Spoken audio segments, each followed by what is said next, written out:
Did patronage networks cause the rise of caudillos? Imagine a time when countries in Latin America were trying to find their footing after gaining independence. Power was often up for grabs, and chaos was common. That's when caudillos started to emerge. But what really fueled their rise?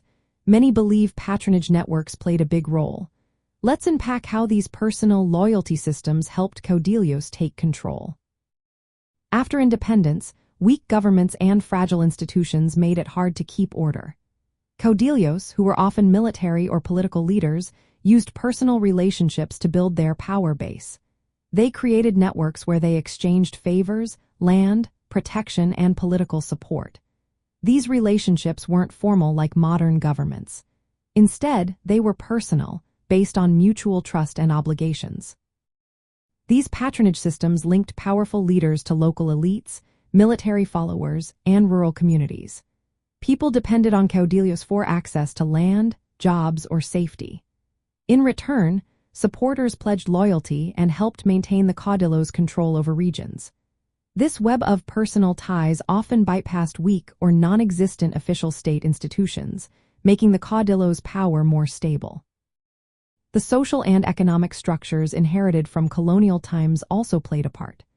Large landowners, like the estancieros in Argentina, allied with caudillos to keep control over land and labor. They used patronage to secure loyalty from indigenous groups and enslaved populations. This reinforced existing social hierarchies and slowed efforts to build strong, centralized governments.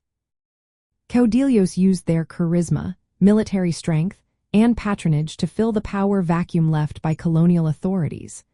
Their networks allowed them to mobilize support quickly, especially during times of unrest.